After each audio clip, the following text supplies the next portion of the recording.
That rain today, wasn't that great? Yeah. Yay! Hope it didn't keep people from coming tonight. Okay, well, welcome.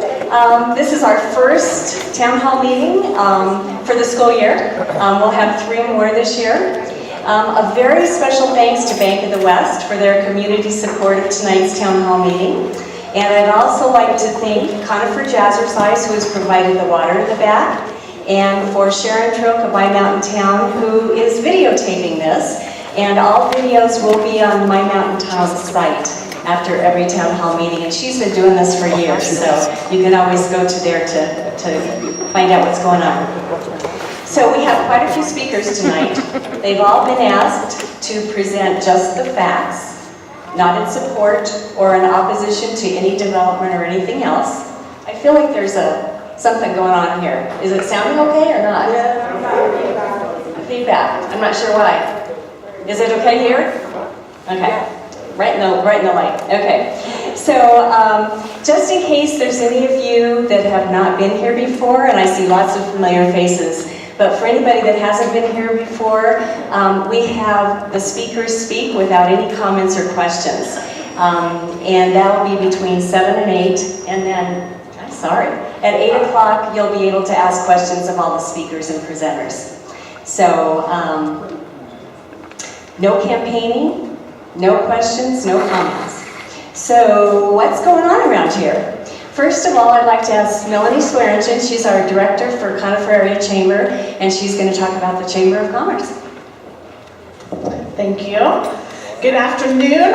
Welcome back for the town hall meetings. These are exciting. A lot of great information that are coming out from the people tonight, the speakers. A couple things I wanted to talk about. I won't go into a lot of detail. I get to meet with Tina Francone, County Commissioner, once a month. So she has some details. She's coming tonight, right? She has some more information that she'll share. Oh, Tina, you're there. And also CDOT. CDOT's presenting, so I'll let them fill you in on our meetings that we've been having with them. We have recently changed our meeting location from Brooks Place Tavern to Our Lady of the Pines, the second Friday of every month. Last meeting, which was just last week, we had over 80 in attendance. So we're very excited about the new location. If you know of any members or community members that are getting ready to start a business, pass them on to my direction, and we will get them set up and get some resources to them for as they get that new business started. And then also we have some events coming up. Our big events for the fall, we have Octo Beer Fest coming up, sponsored by Morris Evergreen Auto Body. That's in 2 weeks on September 29th. We have 28 breweries coming to that. Tickets are $25. You can get them online or at Brooks Place Tavern. And then we have the Festival of Trees and Taste of the Holidays on November 15th, 16th, and 17th. So a lot of information about that will be coming out. And then of course, our 36th annual Christmas parade coming up on December 1st. We're getting ready to announce the theme on tomorrow night at Remax Alliance when they're doing a mixer. So if you're interested in finding out about that, stay tuned. We'll have that shortly. And I think that is it for the chamber. I see your sign. That's it for the chamber. Thanks for having me, and I look forward to hearing from all the speakers here tonight. Thanks, Shirley. Thanks, Melanie. And next we have Peggy Catlin. She is our RTD director. We haven't had RTD here for a while, but Peggy is here tonight. She's going to tell a little bit about what's going on with RTD. Peggy. Thank you. I've been your RTD director for this region, or for this District N, since basically April. I was appointed in March to fill a vacancy left by former director Tina Francone. And I just wanted to fill you in on a couple of things tonight. But first I wanted to introduce Mike Meter in the back. He's our director of safety and security at RTD, but he's also one of your neighbors up here in Conifer. So I'm really glad that he joined us here tonight. There are 2 things that I wanted to highlight. The first is, some of you are aware that there were some pretty major service cuts that took place in Conifer and Evergreen that went into effect in August. And I think the most important piece of that is that we had 50 people that came out to a public meeting in Evergreen to state their case for keeping some of this service. More particularly proposed were complete and total cuts to the CS and the ES lines to the Federal Center. And it was due to poor ridership. That being said, because it was such a critical access for some people who wanted to go to either the Red Rocks or St. Anthony's or the Fed Center, we were able to work with staff to preserve at least one route in each direction for the CS and ES. And it's my hope that if we continue to build ridership and do outreach, that we will be able to increase trips in both of those routes.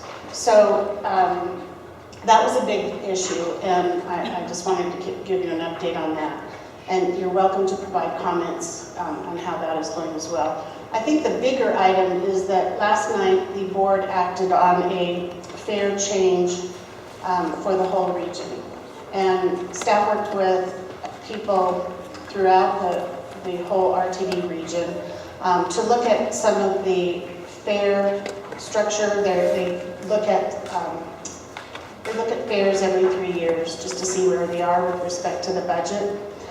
They expanded the scope of this activity a little bit. They wanted to examine some of the special passes like the Eco Pass and the Nico Pass, which is the neighborhood Eco Pass, and the student passes at some of the campuses. It started out with that, and then it evolved a little bit further to include raising rates to meet the budget, and then raising them just a little bit more to offer some incentives for, or actually some low-income discounts for people that were under the 185% poverty level, as well as youth passes. The low-income discount is oh, I'm sorry, I have to get out.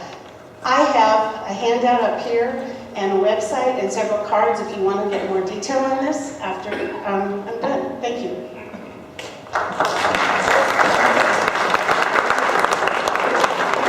Thank you, Peggy, and I'm sure you all have, questions about RTD. It's been on the news a lot, so Peggy can answer them. Next, even though we had the rain tonight, we still have a lot of fire danger. And so the next speaker is Brett Roller, who's going to talk about the slash collection sites and everything still going on, and we hope that you all will take advantage of those. Brett? Thank you. So just a quick reminder tonight that the slash program is still rocking and rolling through the end of next month. I know the cooler weather's arrived, we had some rain, and fire danger seems to be down, but it's, I'll just think of it as a nice time of year to do that grueling work. So you can bring stuff to us the rest of this year through the last weekend in October, but also start thinking towards next year. Get your cutting plan made. We'll be getting our slash collection program rolling again first weekend in June next year, presumably. It's been just a raging success, and that it all reflects back on the communities that are doing this amount of work. Every weekend the collection volumes are just staggering. So give yourselves a big pat on the back. Give your neighbor a big pat on the back for getting out and doing that work, making the community safer. The volumes just keep pouring in. It's not slowing down. It's just keeps rolling. So I'm always amazed. We do have these postcards that I have a whole stack of these, and I give these things out like candy. These are not for you, because you're all here hearing about this. These are for your neighbors who don't know about the program yet, and these are great little conversation starters. Grab a few of these. You can put them on people's mailboxes or hand them to them. If it's somebody who's not aware of the program yet, this makes a great opener for the conversation. You can hand them a few of these and say, have you heard about the program? And that's generally a nicer way than, hey dummy, cut your slash and get rid of it. So use these and grab a handful from me if you'd like, and I'll be either on the back table, I guess we'll have them on the back table here, and grab a few of these and pass them out to your neighbors. Let everyone know in your community that we're still collecting, and we'll be keeping this rolling in the future. And the Jeffco, the website has all the information, the full calendar, all the specs, the cost, everything on it. It's jeffco.us, the / symbol, and then the word slash, and that'll take you right to the website and get you all the information you need. So thank you very much, and again, great job. I'm just always impressed by these communities up here and what you're able to do. So thank you. Thank you, Brett. Yes, a great service, and we all need to get rid of as much dead wood as we can with the way things are going. And as you know, we've got an election coming up in November, and so there's some ballot initiatives, it's easy for me to say, coming up, and so we've got a few people going to be talking about that. First is Skip Shirlaw, who is the chief of Inner Canyon Fire Protection District, and he's going to be giving you just the facts about what's happening with their initiative, as soon as he can figure out the computer. When do I start the timing? Hey, Pat? Okay, we got it, never mind. Here you go. Good evening, Skip Shirlaw, Chief with Inner Canyon Fire, and I appreciate the opportunity to be here tonight. I'm going to talk fast because I know I only have 5 minutes, but an opportunity to talk about some crisis, some things that are coming up for all the mountain area districts. And to start, I just want to kind of talk a little bit about all the departments up here. And most of you probably know this, but 100% of the foothills fire departments have volunteers. All of us rely on volunteers. And out of those, nearly 64% are mainly volunteers, meaning that those departments might have a paid chief, maybe a half-time position. The departments that do have paid staff generally only have 2 people responding or on 24 hours. Evergreen does have 2 teams of 2, EMS only. Elk Creek has 2 or 3.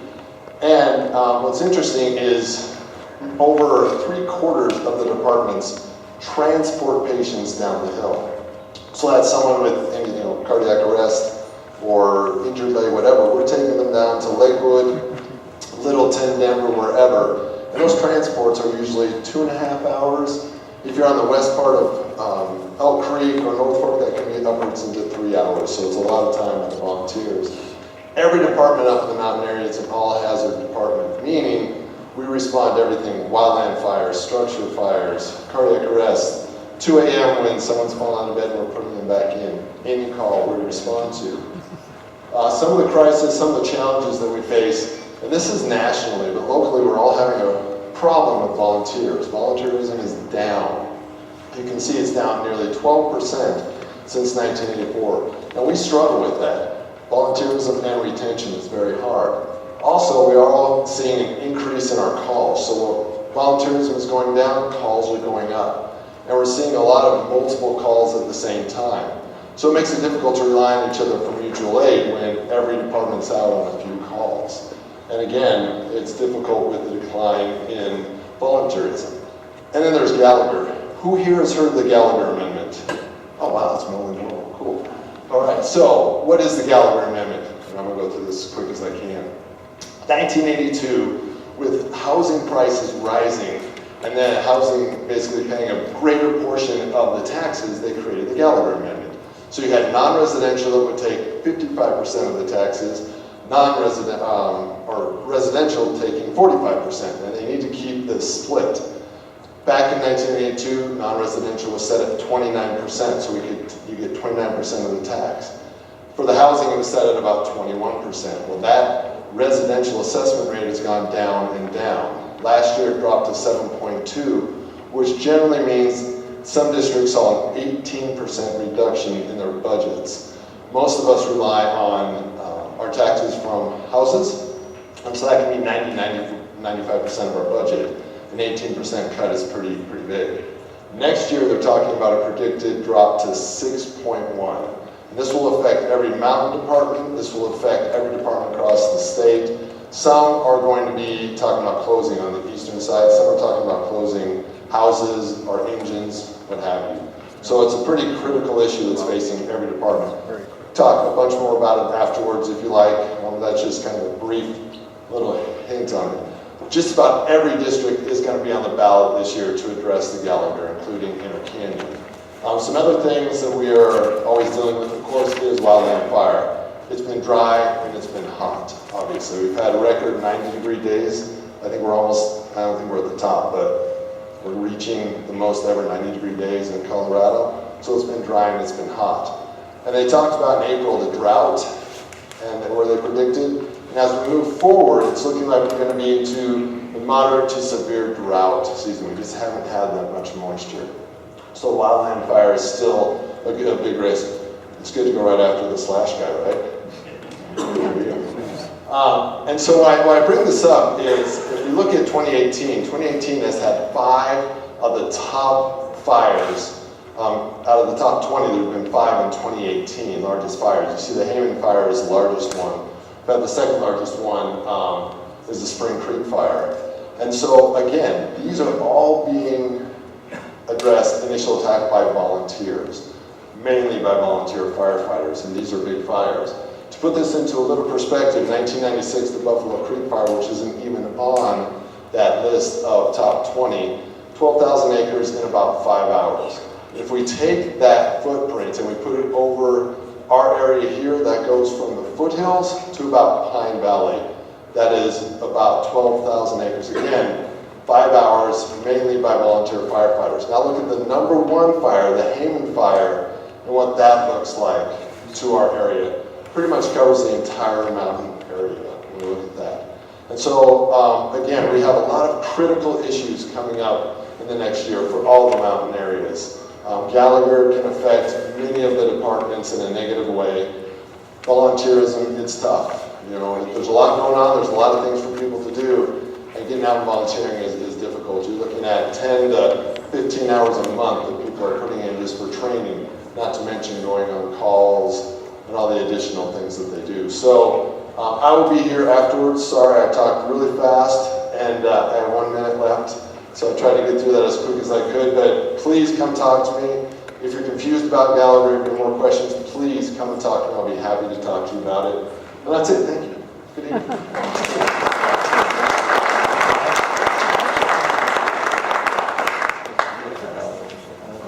That was great, thanks, Skip. Okay, well, Jefferson County Public Schools is also going to be on the ballot. And past director on the board, John DeStefano, is going to be talking about that. And Wes Paxton, principal of Conifer High School, is his sidekick tonight, I think. So, John. Thank you, Shirley. Pat Sajak gets fan of white, I get Wes. My name's John DeStefano. I'm a former board member from Jeffco Schools. That's only important to let you know that I was there from '89 to 2004. But when I was president of the board, we built Conifer High School. And what I want you to know about that was that wasn't the plan. The plan was to build a brand new evergreen high school and have nothing for Conifer. But we talked to our community here as well as around the area, and people were very clear and the need was obvious. And we split the dollars, remodeled Evergreen and built Conifer. Came out with a beautiful school, as you all know, a great school for our community. But it's time now, that was in 1996, to again bring Conifer High School to the next stage of development. And I'd like Wes to just talk about that for a second. Thank you, John. So I'm Wes Paxton, proud principal of Conifer High School. You have one of the best high schools in Colorado here in the Conifer area. And the bond money would go towards improving our facility as far as safety and security. My most important task is to make sure that I provide a great education for all of my students in a safe and welcoming environment. So the money will go towards making a safe environment for our students and our staff. It would also provide a performing arts auditorium, which we currently don't have at our school. It also provides an indoor gymnasium, an auxiliary gym, so we have more opportunity for our students to practice in the building because of our weather up here.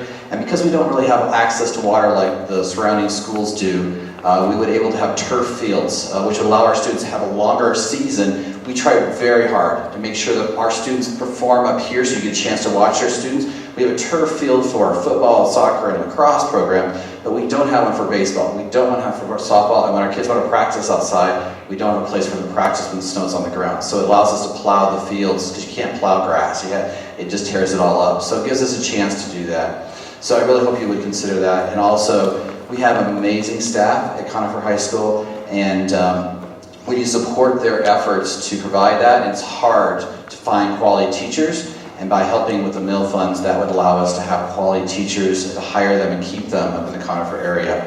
So I'm going to turn the microphone over to John here. The other thing that's real important to keep in mind, besides the bond issue, there is a mill levy. The mill levy is absolutely essential for Jeffco, because what it means is that we can keep our teachers and our administrators. And folks, we have been losing them to all the other metro districts, because frankly, they pay them $10,000 to $20,000 more than we do. 30 years ago, we were at the top, we're near it, and today, we're at the bottom. Thank you. Thank you, Shirlaw.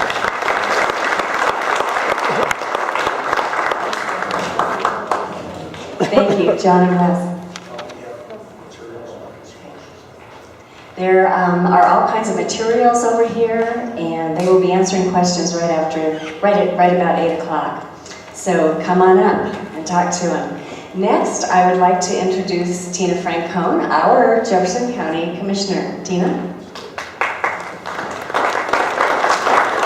Well, good evening, Conifer. I am Tina Francone. I'm your Jefferson County Commissioner. Thanks for having me here tonight. It's good to be back home. I know I haven't been here for a while, so thanks for inviting me again. I'm not going to steal the thunder from CDOT and our planner, Ms. Heather, tonight, so I'll let them fill you in on some of the stuff that's going on in Jefferson County. But I will let you know what your Board of County Commissioners did yesterday in the hearing. They eliminated the business personal property tax in Jefferson County. So for those of you who have businesses in Jefferson County, as of 2019, that'll be gone. So we're pretty excited about that. And you know, we are moving along. We are, and Heather will probably talk a little bit about it. Our Planning and Zoning Department is going through a thorough review of the codes and updating, eliminating antiquated language and updating it to add new things like solar and new technologies. So that review is ongoing. You'll start to see some permitting going online, which I think is very exciting.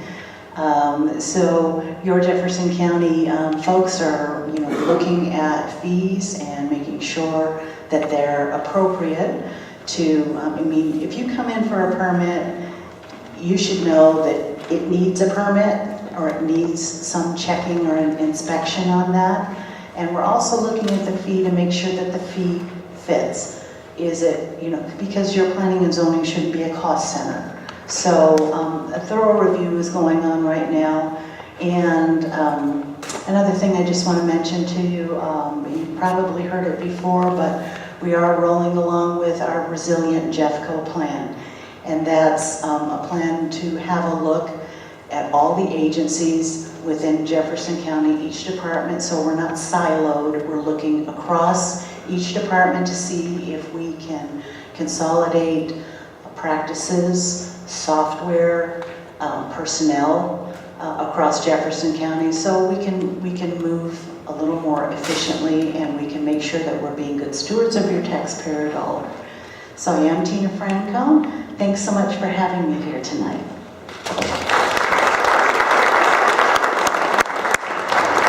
Thank you, Tina. We've got everybody going a little fast tonight. Wow. Okay, so next we have Senator Tim Neville, who's coming to talk a little bit about what's going on in the legislature. Tim. Thank you, Shirlaw.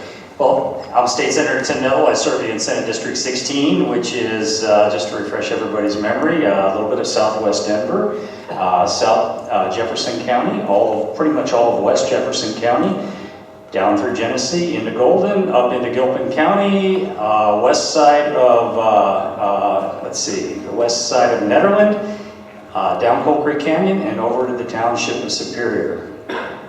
Now, hopefully everybody's remembering that, right? The good news is there's not a tremendous amount of things that are going on in the legislature because we're not in session. However, there is still work being done.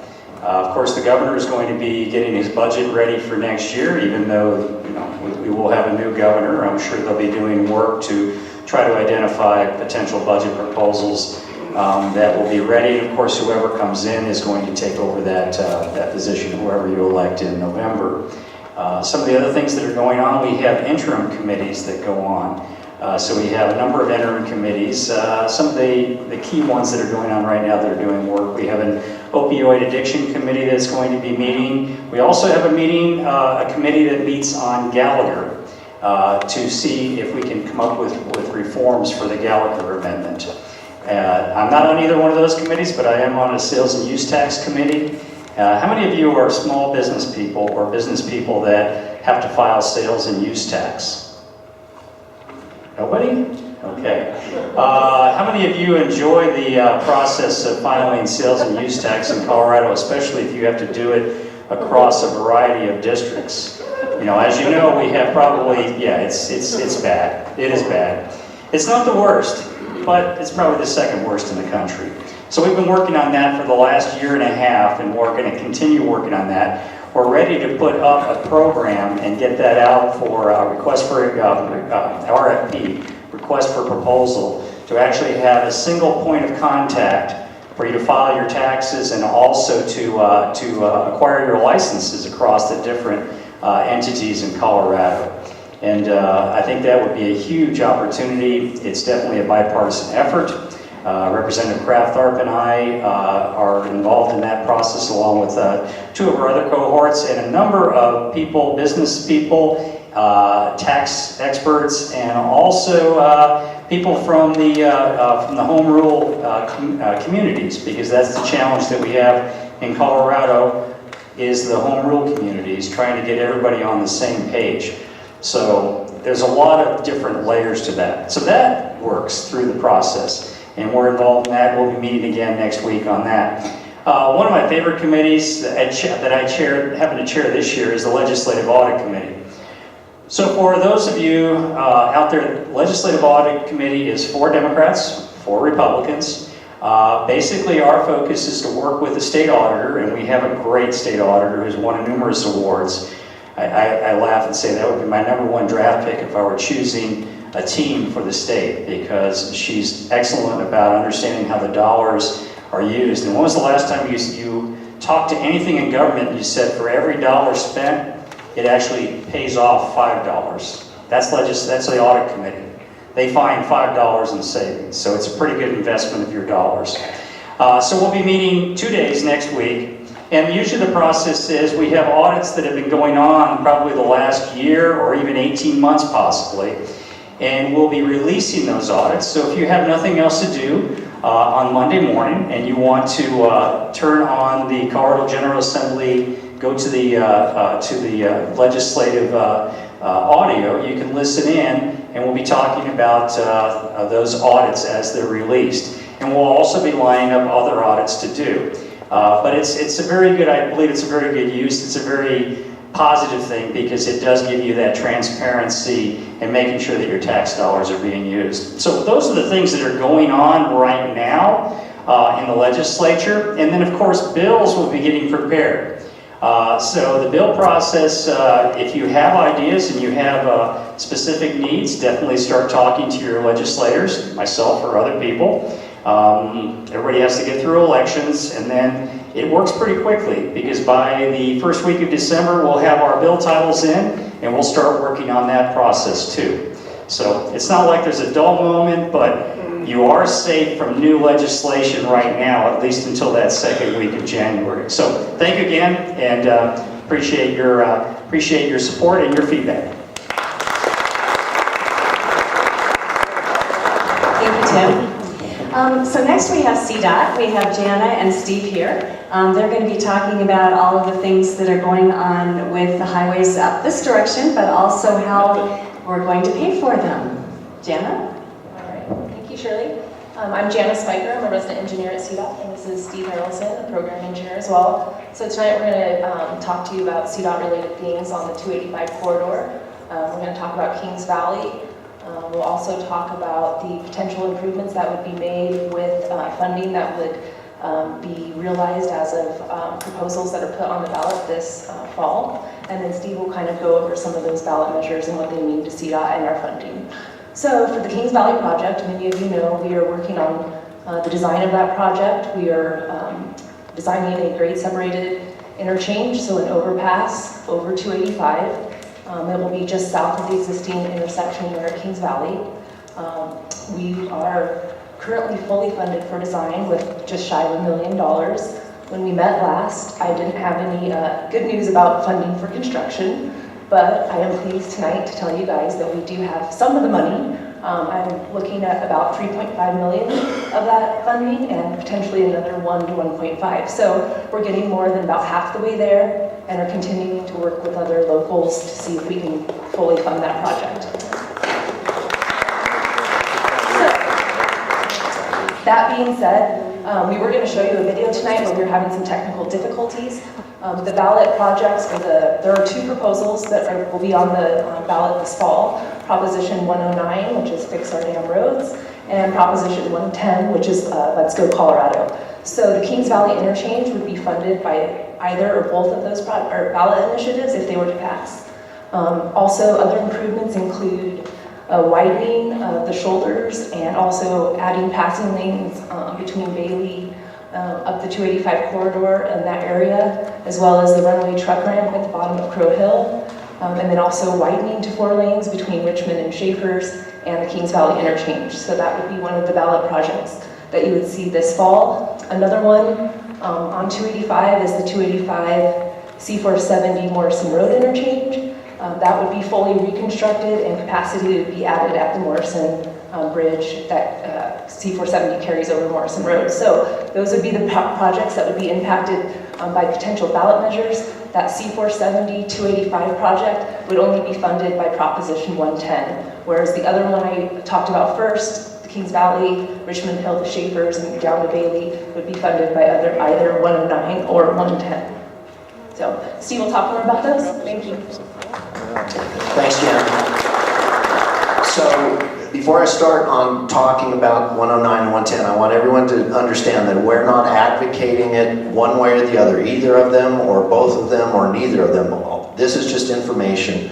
I think because we at CDOT have provided project lists to the proponents, the groups that circulated these petitions, we kind of have a keen understanding of what is shown on these ballot initiatives.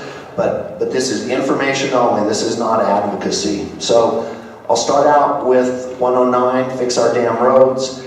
The way that works, there's a list of projects which totals about $5.3 billion in total construction cost. The initiative would issue bonds in the total of $3.5 billion. So obviously that cannot complete all the construction of the 5.3. So the projects that are listed in the initiative, only a subset of those will be constructed.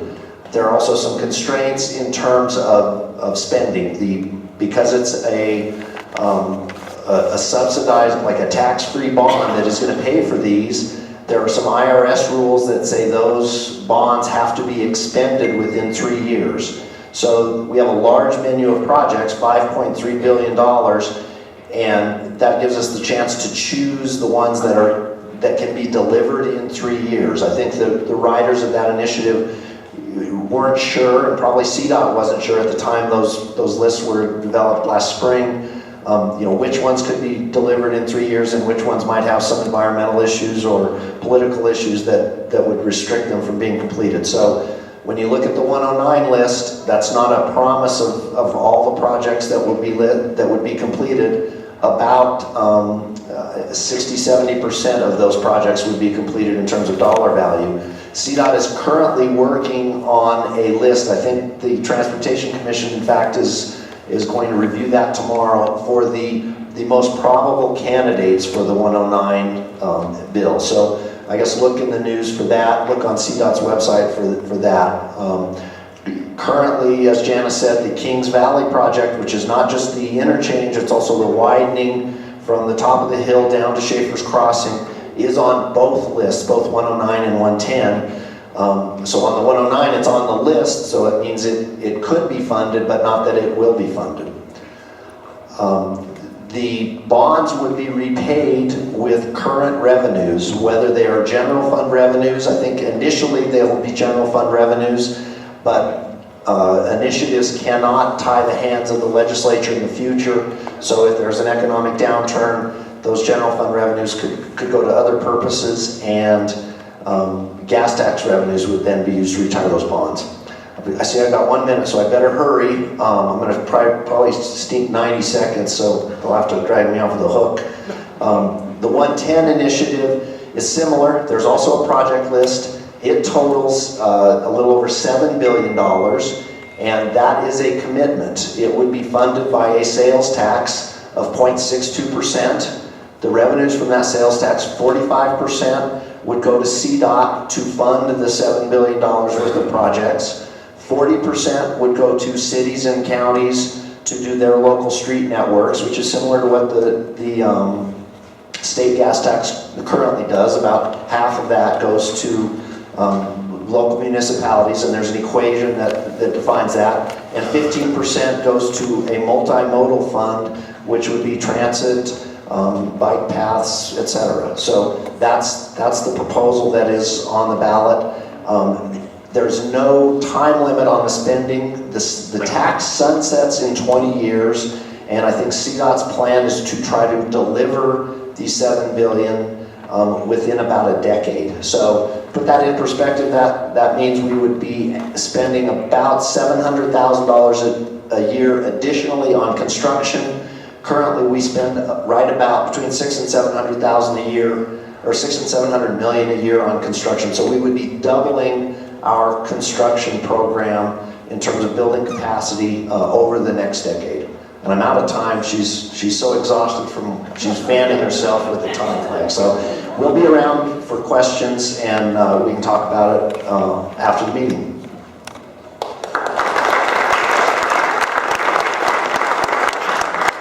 Thank you, Steve and Jana. So I think we're going to need those roads for all the development that's happening up here.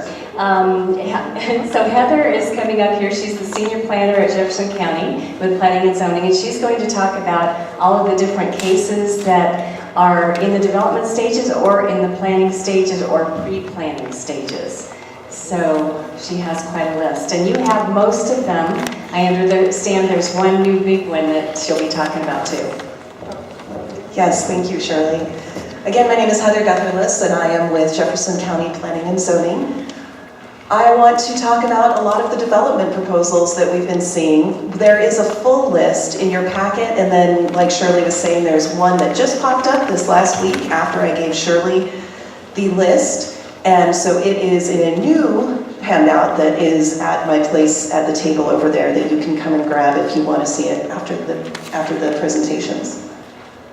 There are 29 cases that are currently ongoing in the Conifer area that are active. Some of them are pre-applications, which we leave on the list for about a year, and some of those pre-applications may or may not come forward.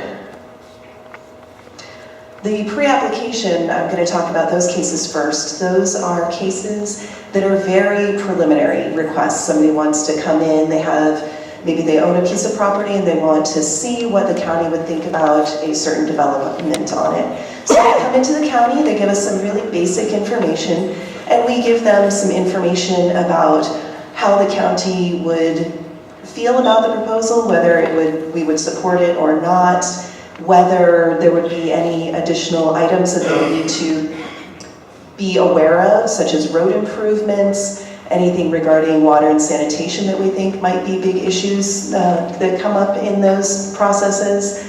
It really gives people an idea of the big issues that could come up if they just do decide to move forward.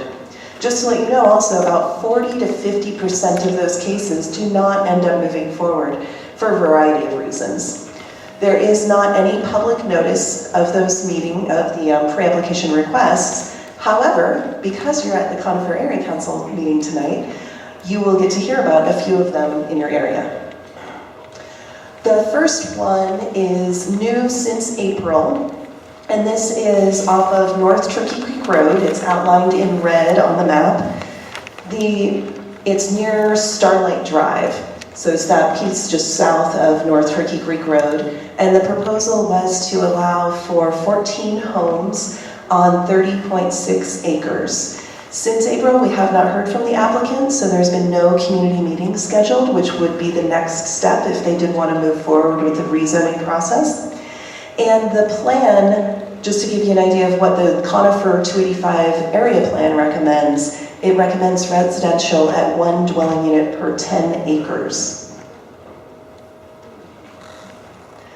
The next pre-application that I wanted to let you know about is off of Old Ridge Road. It was kind of difficult for me to get a map because it's kind of far back there. There's 285 is up in the upper left-hand corner, and then Pleasant Park Road, it's in between Pleasant Park Road and Foxton Road, way down in the corner.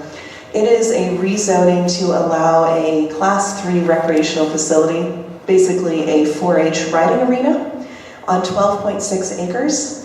And there was a community meeting held for this on June 26th, and from talking to the case manager, it sounded like there was quite a bit of support from the community at that meeting. The plan recommends residential, 1 home per 10 acres. We would look at the Class 3 recreational use as a community use, and so that may have some different policies that would apply to it. The big one that is not on the list that you have from Shirley, because it just came in after I gave Shirley the list, is a pre-application that is near the Safeway up in the Conifer area, just east of Safeway off of Light Lane, in between Light Lane and Pleasant Park Road. It is 69.94 acres, and the applicant is looking at a variety of different proposals they want to get feedback from staff on. But all of them are some combination of 350 residential units. They could be single-family, multifamily, townhomes. It's not specified at this point in time.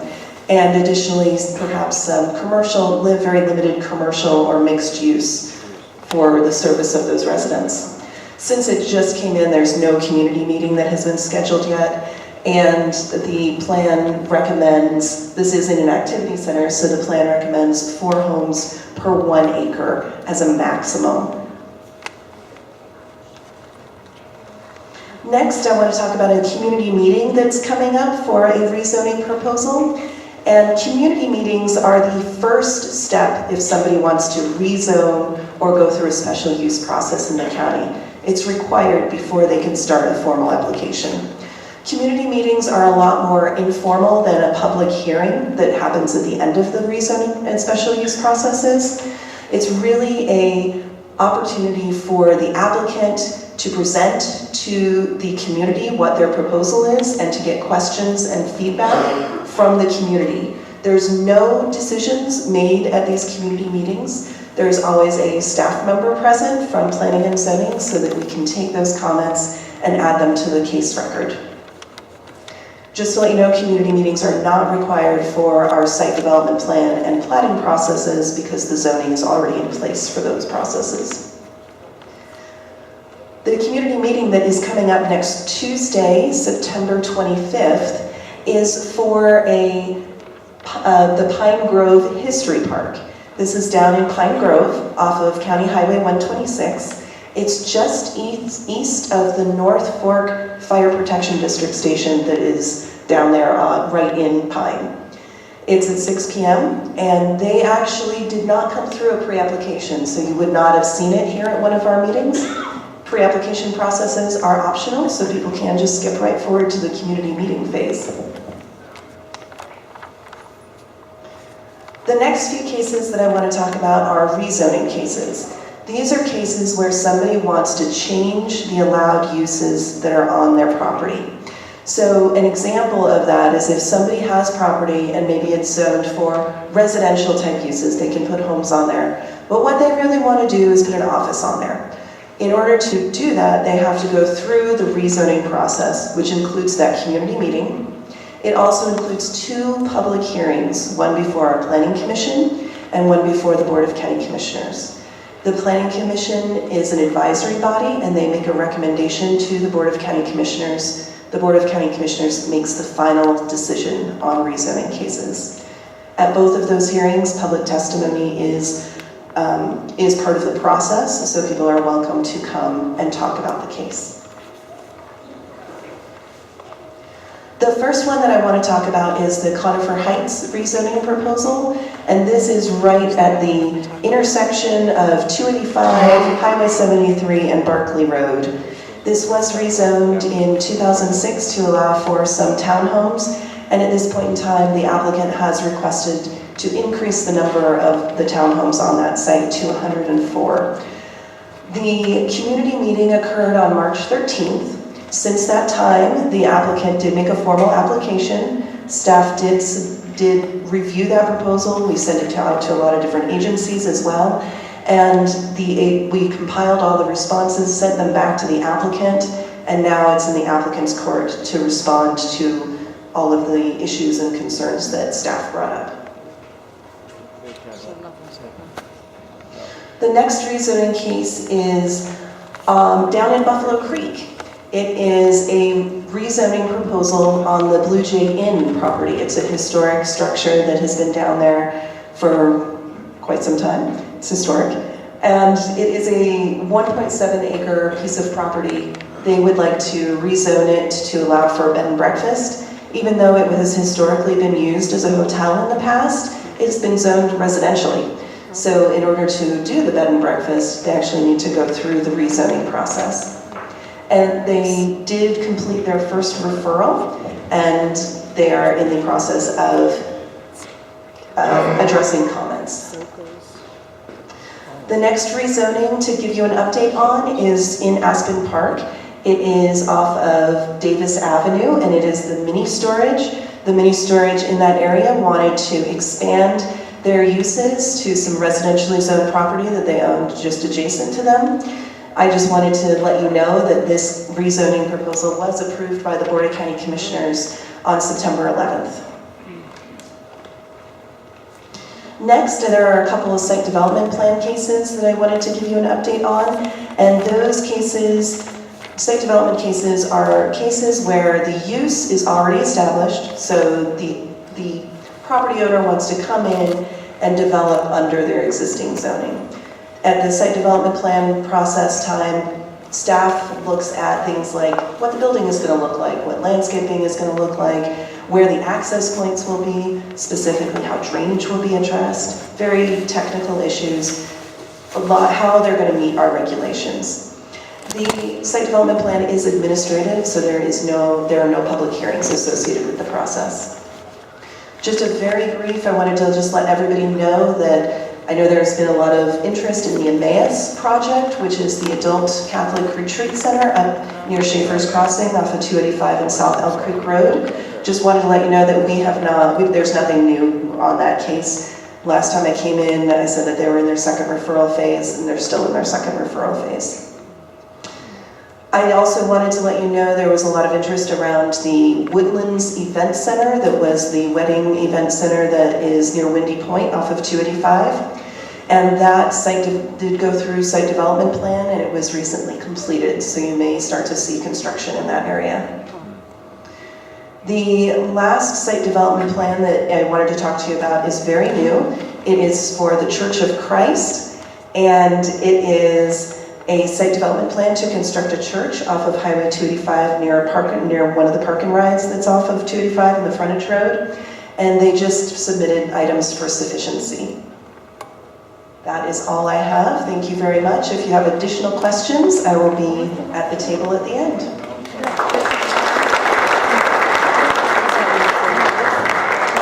Thank you, Heather. And the reason why we give you handouts is so that you have all the information about these as far as the case manager and everything. You can be involved as much as you want to at the public hearings, the meetings, call the case manager, whatever. But you have all the information right there. Okay. Well, for all of those here who filled out the Conifer Community Survey, there was a lot of interest. A lot of people are worried about our water availability. So Peter Barkmann was wonderful enough to start a big committee to study water, and he's going to talk a little bit about that. Peter. Thank you, Shirley. Yeah, every time one of these development comes up and we have a community meeting, this room will be packed, and one of the #1 hot topics is water. And there's a lot of concern locally, and we're going through cycles of drought. We may be seeing climate changing, and people's wells may be going dry, so we hear. And so the big concern is water. And we formed a committee in response to the last town hall meeting. I chaired it, and had a number of people. I know Neil is here. I saw another face in the crowd. I think it's a pretty high-powered committee. We have Kip Bassong, who wrote the North Turkey Creek, or the Turkey Creek Watershed Study for the USGS back in 2000. We have Mike Fahey, who's a retired USGS geologist, specialized in fractured aquifer, groundwater flow. Roy Laws. We have some brains in here on this committee, and we've met 3 or 4 times so far. #1 priority is we're going to put on a seminar. There's a little blurb in the handout on November 3rd. It's going to be a long one. It's all morning. It's going to be right here from 8 o'clock to noon. We'll have some coffee and snacks to try to keep people fed and caffeined. But we're going to have general topics on geology and technical topics on how groundwater flows through the kind of aquifer we have up here. We're going to have a talk, Roy Laws is going to address how our wastewater works. So we're going to go through the whole cycle. Where does the water come from? Why is it in your faucet? What happens when it goes down the drain? How does it all fit in the big picture? Then we're going to have presentations by Division of Water Resources on administering water rights, and also from the county health department and planning and zoning. This is a basic information meeting to help educate the public so that you have a better handle on what goes on with water up here. Because we aren't in a widespread Denver water community system. We don't have big rivers here that we rely on. What we rely on up here is what falls from the sky and goes into the ground. So it's really critical. La agua es la vida, water is life, and we really want to try to help educate the public. The next thing the committee will do once we get past this seminar is we're going to look into some different studies. We'd like to look at taking what USGS did in 2000 with the Turkey Creek watershed, take a look at the data that it had, what was done, what could be updated, what additional monitoring we can do. Let's try to put things in perspective so we as a community and the county, we can all work together, be more educated about the water. When you come to the town hall or to the community meetings, you'll have a little more information on how to respond. So hopefully we'll get this thing going and see you guys on November 3rd.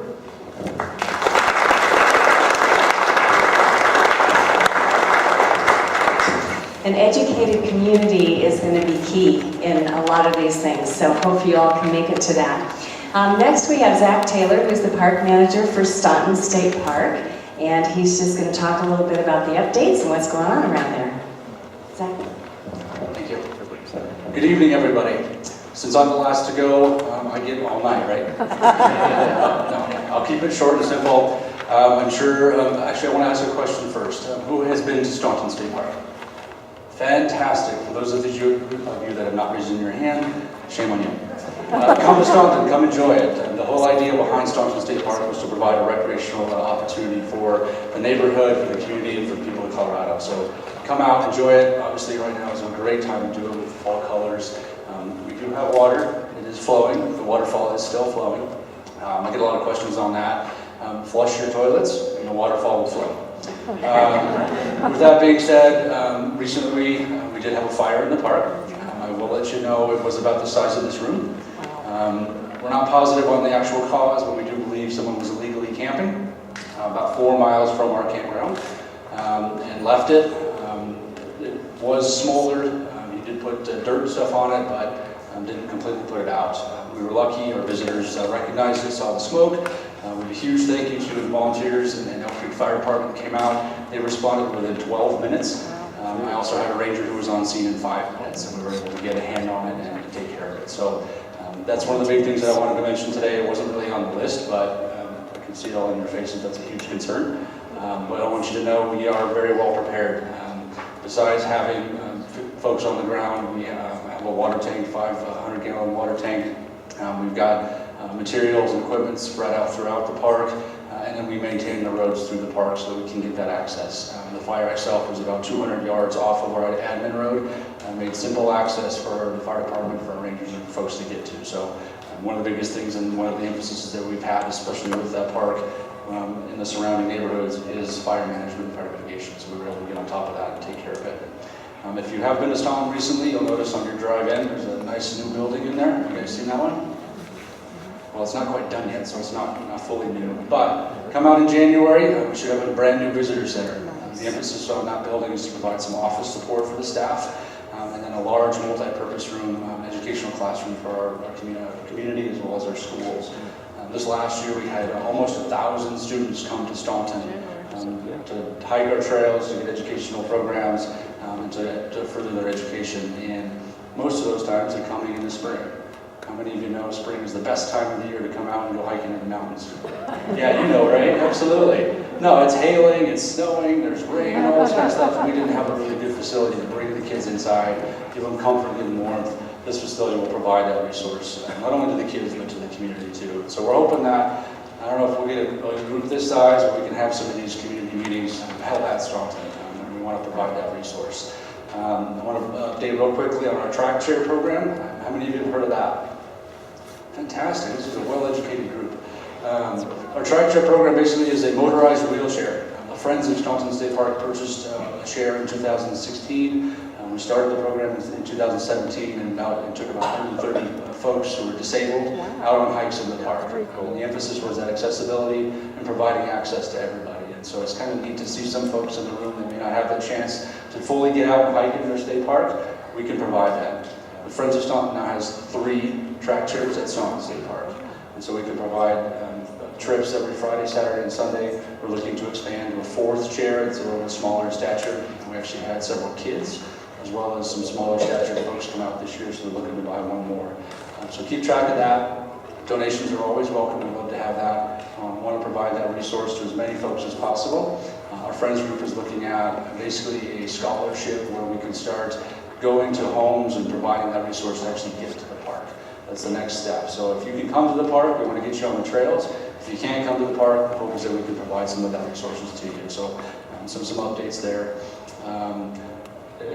With the fire comments, we did in July open to camping. So Staunton did go from day use park, which we closed our gates at night, and we went to a camping park. I did eliminate the campfires by designating those campsites as backcountry. So there are 3 loops. We have 25 campsites. We've written 3 summons for folks that didn't recognize the fire ban and big red signs and all the warning communications and decided to start their own fire. We'd have, so they'll be seeing a judge here fairly soon. But outside of that, camping has gone really well. It's been well received. I think it was that next step in the development of the park. It's been a really exciting avenue for folks to come and enjoy the park. There's almost 30 miles of trail in the park. The hike itself to the waterfall is 5.5 miles. Now folks have that opportunity to come, stay the night, do several trips, go rock climbing, go fishing, and get those good hikes in. So with that being said, I'll be in the back. I've got some updated maps with all the new trails, all the new infrastructure. We're working on future development of the park beyond the visitor center. So if you want some information on the next phases of development of the park and what's to come in the future, come back and see me. Otherwise, come to the park. I'll be there. Thank you.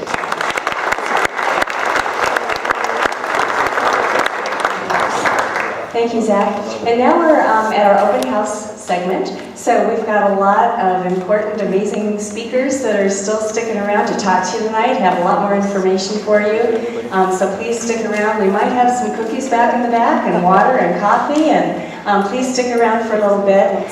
We do have 3 more town hall meetings this school year. So in November, February, and April. They are on the second page of your handout. And then please, please come to the water meeting, the community meeting on November 3rd. There will be an amazing amount of information there, and we'll all be so much more educated after that. So please stick around. Thank you for coming, and we'll see you in November.